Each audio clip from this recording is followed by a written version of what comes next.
بسم الله الرحمن الرحيم سبح لله ما في السماوات وما في الأرض وهو العزيز الحكيم هو الذي أخرج الذين كفروا من أهل الكتاب من ديارهم لأول الحشر ما ظننتم أن يخرجوا وظنوا أنهم مانعتهم حصولهم من الله فأتاهم الله من حيث لم يحتسبوا وقذف في قلوبهم الرعب يخربون بيوتهم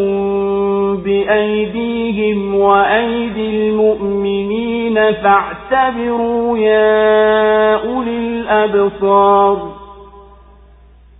ولولا أن كتب الله عليهم الجلاء لعذبهم في الدنيا ولهم في الآخرة عذاب النار ذلك بأنهم شاقوا الله ورسوله ومن يشاق الله فإن الله شديد العقاب ما قطعتم من لينة أو تركتموها قائمة على أصولها فبإذن الله وليخزي الفاسقين وما أفاء الله على رسوله منهم فما أوجفتم عليه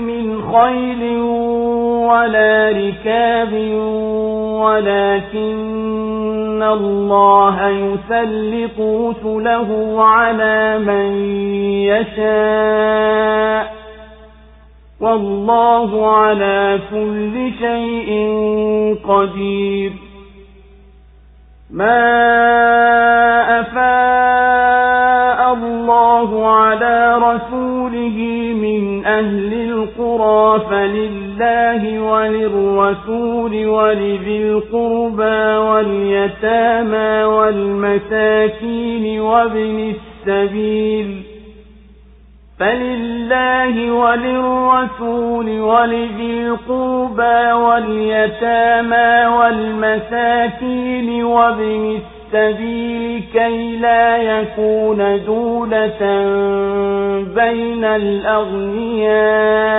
منكم وما آتاكم الرسول فخذوه وما نهاكم عنه فانتهوا واتقوا الله إن الله شديد العقاب للفقراء المهاجرين الذين أخرجوا من ديارهم وأموالهم يبتغون فضلا من الله ورضوانا وينصرون الله ورسوله أولئك هم الصادقون والذين تبوأوا الدار والإيمان من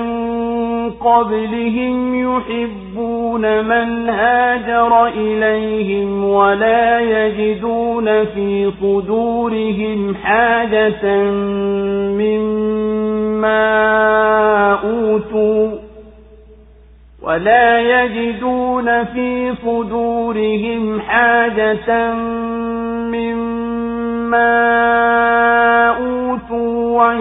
ويؤثرون على أنفسهم ولو كان بهم خصاصة ومن يوق شح نفسه فأولئك هم المفلحون والذين جاءوا من بعدهم يقولون ربنا اغفر لنا ولإخواننا الذين سبقونا بالإيمان ولا تجعل في قلوبنا غلا للذين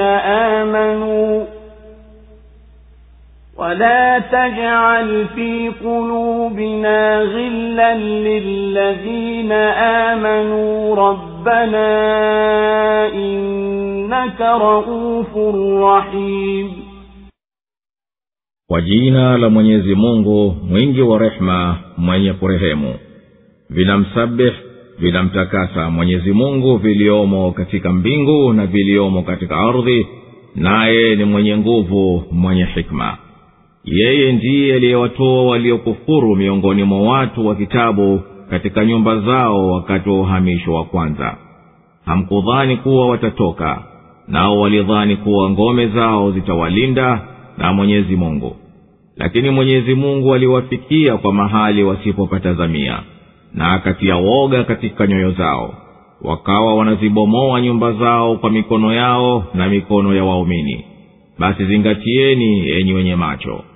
Na lau kuwa Mwenyezi Mungu asingeliwaandikia kutoka, angeliwaadhibu katika dunia, na katika akhera watapata adhabu ya moto. Hayo ni kwa sababu walimpinga Mwenyezi Mungu na mtume wake. Na mwenye kumpinga Mwenyezi Mungu, basi hakika Mwenyezi Mungu ni mkali wa kuadhibu. Mtende wowote mlioukata au mliouacha unasimama vile vile juu ya mashina yake, basi ni kwa idhini ya Mwenyezi Mungu, na kwa kuwa hizi wapotovu. Na mali aliyoleta Mwenyezi Mungu kwa mtume wake kutoka kwao hamkuyakimbilia mbio kwa farasi wala ngamia, lakini Mwenyezi Mungu huwapa mamlaka mitume wake juu ya wowote awatakao, na Mwenyezi Mungu ni muweza juu ya kila kitu. Mali aliyoleta Mwenyezi Mungu kwa mtume wake kutoka kwa watu wa hivi vijiji ni kwa ajili ya Mwenyezi Mungu na kwa ajili ya mtume na jamaa na mayatima na maskini na msafiri, ili asiwe yakizunguka baina ya matajiri tu miongoni mwenu. Na anachokupeni mtume chukueni, na anachokukatazeni jiepusheni nacho. Na mcheni Mwenyezi Mungu, hakika Mwenyezi Mungu ni mkali wa kuadhibu. Wapewe mafakiri, wahajiri waliotolewa majumbani mwao na mali yao kwa ajili ya kutafuta fadhila kutoka kwa Mwenyezi Mungu na radhi zake, nao wanamsaidia Mwenyezi Mungu na mtume wake. Hao ndio wa kweli. Na walio na maskani zao na imani yao kabla yao wanawapenda waliohamia kwao, wala hawaoni choyo katika vifua vyao kwa walivyopewa, bali wanawapendelea kuliko nafsi zao, ingawa wao wenyewe ni wahitaji. Na mwenye kuepushwa uchoyo wa nafsi yake, basi hao ndio wenye kufanikiwa. Na waliokuja baada yao wanasema, Mola wetu mlezi, tughufirie sisi na ndugu zetu walitutangulia kwa imani, wala usijalie ndani ya nyoyo zetu ndani kwa walioamini. Mola wetu mlezi, hakika wewe ni mpole na mwenye kurehemu. Allahu Akbar, Allahu Akbar, la ilaha illa Allah. Suratul Hashr imeteremka Madina. Sura imeanzia kwa kutoa habari kwamba kila kitu kilioko katika mbingu na ardhi kinamsabihi na kumtakasa Mwenyezi Mungu, na kila kitu ambacho si laiki naye, na kwamba yeye ni mtukufu mwenye nguvu asiyeshindika, ni mwenye hikma katika kuendesha kwake na kupanga kwake sharia, na katika matokeo ya nguvu zake na hikma yake ni yale yanayosimuliwa na sura hii yaliyowapata Bani Nadhir, nao ni katika Mayahudi wa Madina. Walikuwa hao walisuluhiana na Mtume sallallahu alaihi wasallam baada ya kuhamia Madina kwamba wasiwe dhidi yake wala upande wake, waliposhindwa waislamu katika vita vya Uhud, walivunja agano lao wakaungana na makureshi dhidi ya mtume sallallahu alaihi wasallam. Hapo ndipo akenda akawazunguka katika ngome zao ambazo walidhani wenyewe kuwa zitawalinda na zisiweze kuwalinda tena, ndiyo akawafukuza kutoka Madina.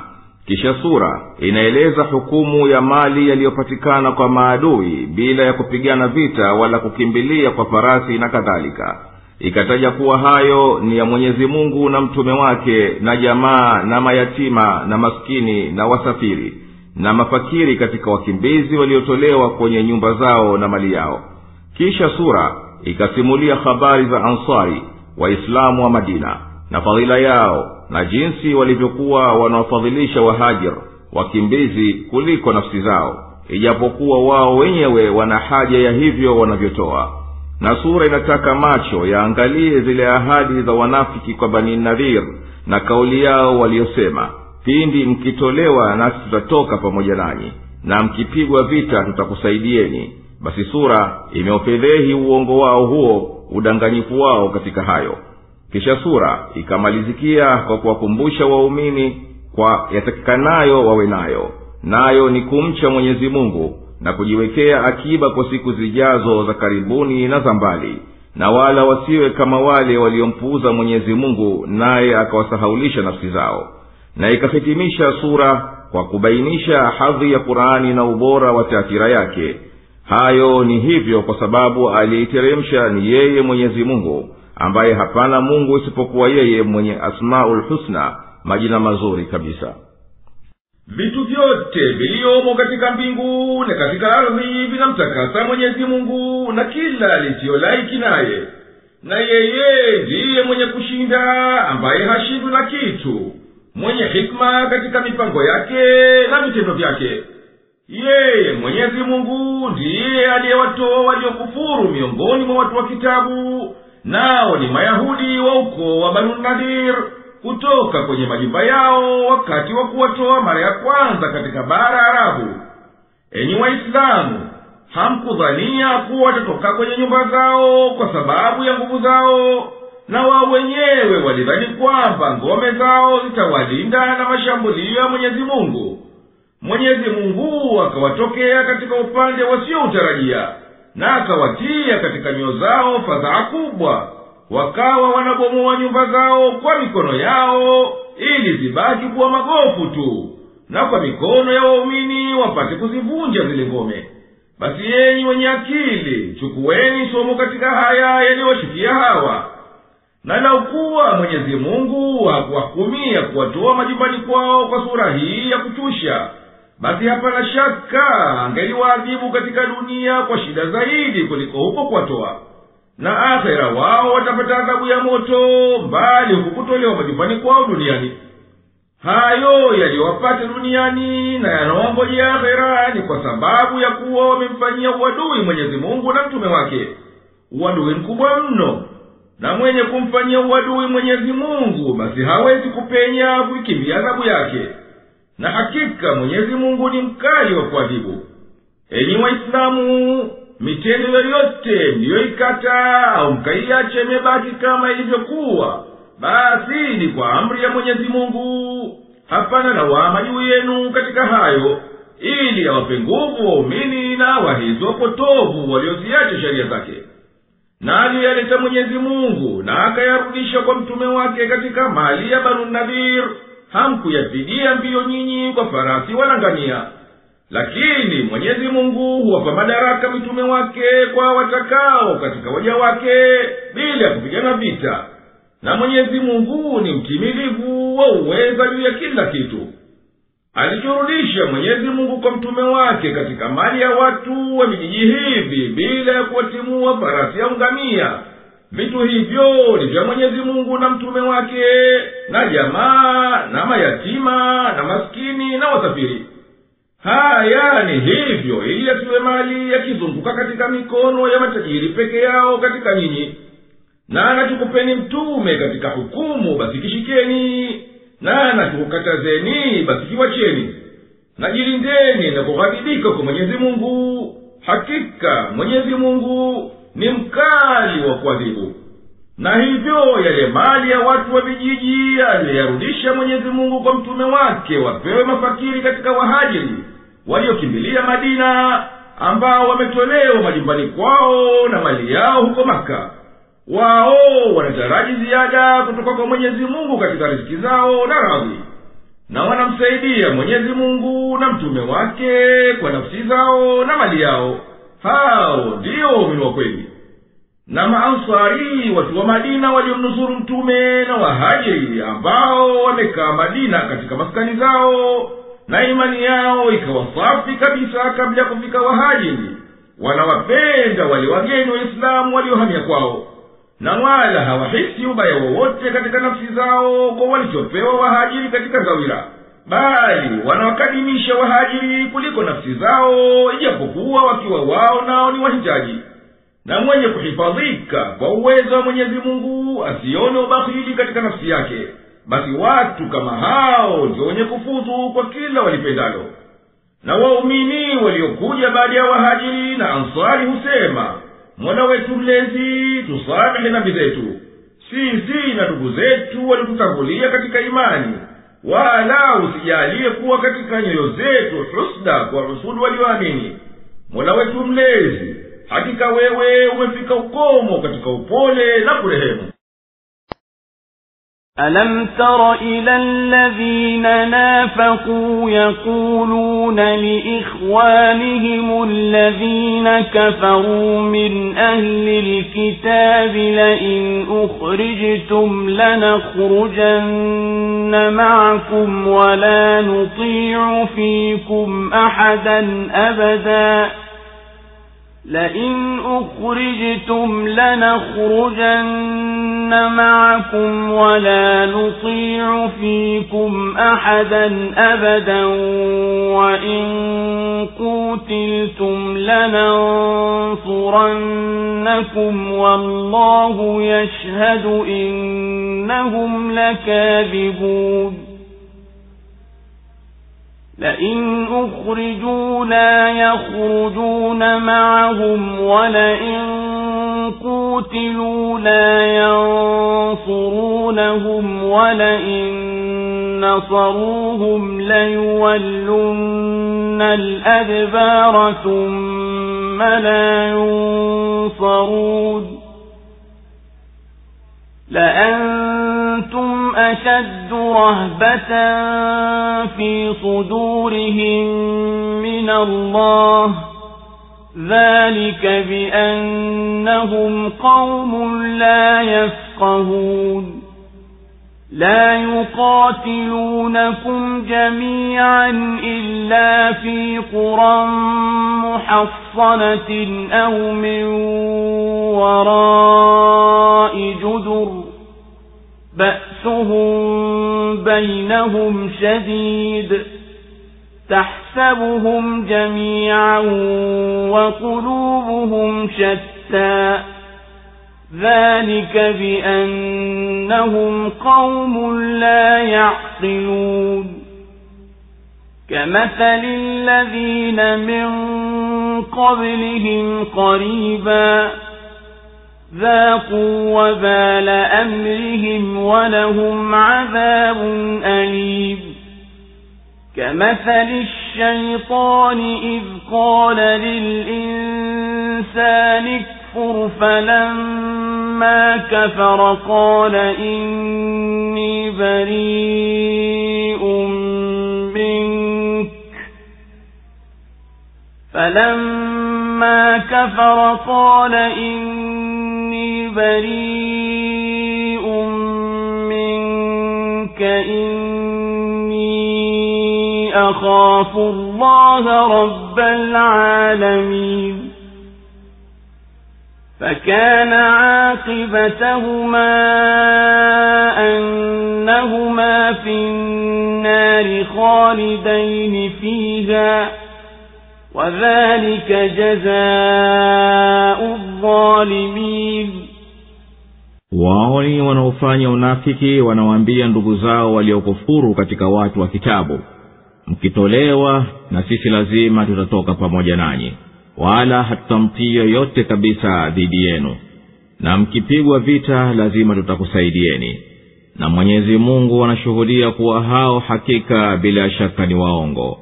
Pindi wakitolewa hawatatoka pamoja nao, na wakipigwa vita hawatawasaidia, na kama wakiwasaidia basi watageuza migongo, kisha hawatanusuriwa. Hakika nyinyi ni kitisho zaidi katika vifua vyao kuliko Mwenyezi Mungu. Hayo ni kwa kuwa hao ni watu wasiofahamu kitu. Hawatapigana nanyi kwa mkusanyiko isipokuwa katika vijiji vilivyozatitiwa kwa ngome au nyuma ya kuta. Wao kwa wao vita vyao ni vikali. Utawadhania kuwa wako pamoja, kumbe nyoyo zao ni mbali mbali. Hayo ni kwa kuwa wao ni watu wasio na akili. Ni kama mfano wa waliokuwa kabla yao hivi karibuni, walioonja uovu wa mambo yao, nao watapata adhabu iliyochungu. Ni kama mfano wa shetani anapomwambia mtu kufuru, na akikufuru humwambia mimi si pamoja nawe, hakika mimi namwogopa Mwenyezi Mungu, Mola mlezi wa walimwengu wote.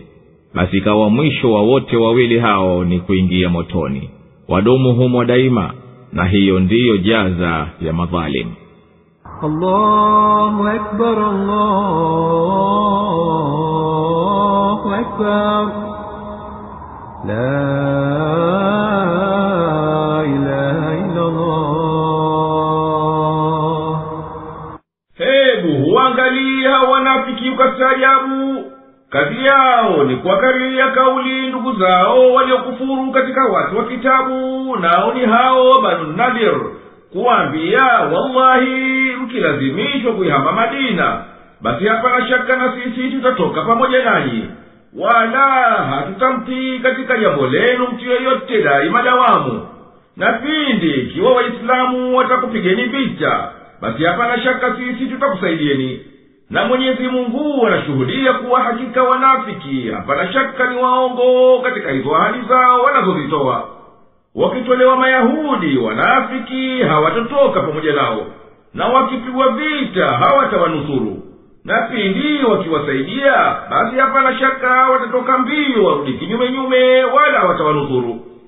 Hakika enyi Waislamu mna kitisho zaidi katika vifua vya wanafiki na Mayahudi kuliko wanazomwogopa Mwenyezi Mungu. Hayo ni kwa sababu hakika wao ni watu wasiojua ukweli wa imani. Mayahudi hawapigani vita nanyi kwa pamoja, ila wawe katika miji iliyojengewa ngome au wajifiche nyuma ya kuta. Vita vyao baina ya wao kwa wao ni vikali. Utawadhani kuwa wameshikamana wote ni wamoja, kumbe hakika nyoyo zao zimefarikiana mbalimbali. Wao ni wenye sifa hizo kwa sababu hao ni watu wasiozingatia nini utakuwa mwisho wa mambo. Mfano wa Bani Nadiri ni kama mfano waliokufuru kabla yao karibuni. Hao walionja hapa duniani matokeo ya ukafiri wao na kuvunja kwao mapatano, na akhera watapata adhabu ya uchungu mkali.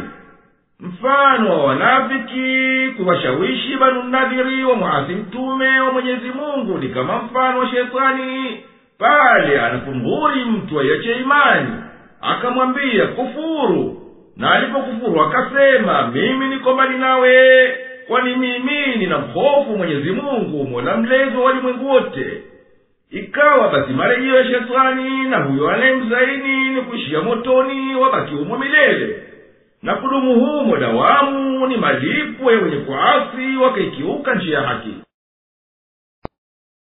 يا أيها الذين آمنوا اتقوا الله ولتنظر نفس ما قدمت لغد واتقوا الله إن الله خبير بما تعملون ولا تكونوا كالذين نسوا الله فأنساهم أنفسهم أولئك هم الفاسقون لا يستوي أصحاب النار وأصحاب الجنة أصحاب الجنة هم الفائزون لو أنزلنا هذا القرآن على جبل لرأيته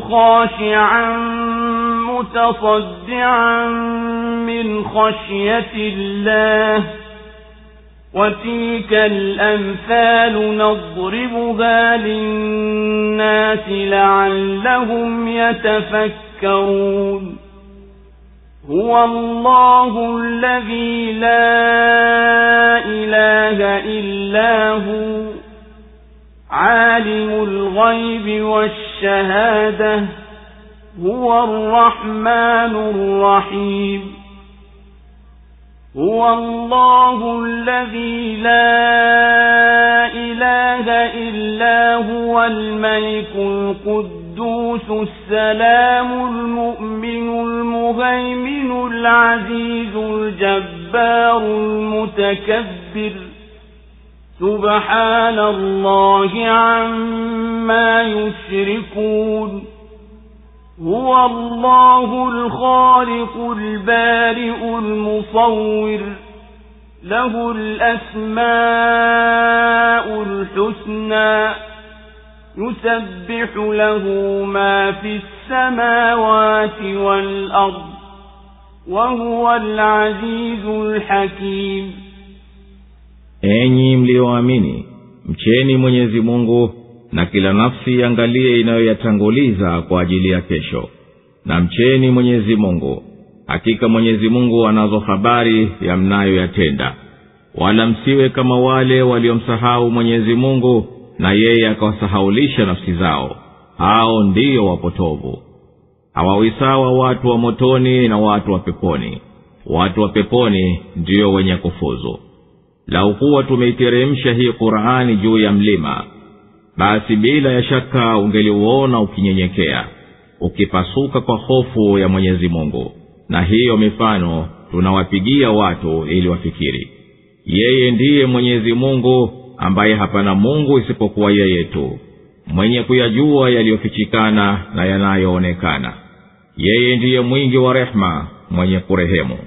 Yeye ndiye Mwenyezi Mungu ambaye hapana Mungu isipokuwa yeye tu, mfalme, mtakatifu, mwenye salama, mtoaji wa amani, mwenye kuyaendesha mwenyewe mambo yake, mwenye nguvu, anayefanya analolitaka, mkubwa, ametakasika Mwenyezi Mungu na hayo wanayomshirikisha nayo. Yeye ndiye Mwenyezi Mungu muumbaji, mtengenezaji, mtia sura, mwenye majina mazuri kabisa. Kila kilioko katika mbingu na ardhi kinamtakasa, naye ni mwenye kushinda, mwenye hekima. Allahu Akbar, Allahu Akbar, la ilaha illa Allah. Enyi mlioamini, jiwekeni kinga na adhabu ya Mwenyezi Mungu kwa kujilazimisha kumtii yeye. Na kila nafsi zingatie amali gani ya kuikadimisha kwa ajili ya kesho. Na jilazimisheni kumcha Mwenyezi Mungu. Hakika Mwenyezi Mungu anazo habari vilivyo kwa yote myatendayo, naye atakulipeni kwa hayo. Enyi waumini, msiwe kama wale waliosahau haki za Mwenyezi Mungu, na yeye akasahaulisha nafsi zao kwa kuwajaribu kwa mitihani, na wakawa hawajui linalowafaa na linalowadhuru. Hao ndio waliotoka wakaacha utiifu wa Mwenyezi Mungu. Hawawi sawa watu wa motoni wanaoteswa na watu wa peponi wanaoneemeshwa. Watu wa peponi peke yao ndio wenye kufuzu kwa kila walipendalo. Lau tungeliteremsha hii Kurani juu ya mlima wenye nguvu, basi ungeliuona huo mlima juu ya nguvu zake unanyenyekea na unapasuka kwa kumwogopa Mwenyezi Mungu. Na hiyo ni mifano tunawaelezea watu ili wapate kuzingatia matokeo ya mambo yao. Yeye Mwenyezi Mungu ambaye hapana wa kuabudiwa kikweli isipokuwa yeye peke yake, mwenye kujua lililopita na lilioko sasa. Yeye ndiye mwingi wa rehema, mwenye kurehemu. Yeye Mwenyezi Mungu ambaye hapana Mungu isipokuwa yeye, mwenye kumiliki kila kitu kwa hakika, aliyesafika na kila upungufu, aliyetakasika na kila lisiyomwelekea. mwenye kusalimika na yote ya upungufu, mwenye kuwaamini na kuwasadiki mitume wake aliyowapa nguvu kwa miujiza, mlinzi mwenye kuangalia kila kitu, mwenye kushinda basi hashindwi na chochote, mkubwa wa shani katika nguvu na utawala, mwenye kutukuka na kila kisichokuwa laiki na uzuri wake na utukufu wake. Mwenyezi Mungu ametakasika na hayo wanamshirikisha nayo. Yeye ndiye Mwenyezi Mungu mwenye kuviumba vitu vyote tangu mwanzo bila ruwaza ya kuiga iliyotangulia, mwenye kuvipa sura kama vilivyo kwa mujibu atakavyo yeye. Yeye ndiye mwenye majina mazuri, mwenye kutakaswa na kila kisichokuwa laiki yake na kila kilichoko katika mbingu na ardhi. Na yeye ndiye mwenye kushinda asiyeshindwa na kitu, mwenye hikma katika kupanga kwake na sheria zake.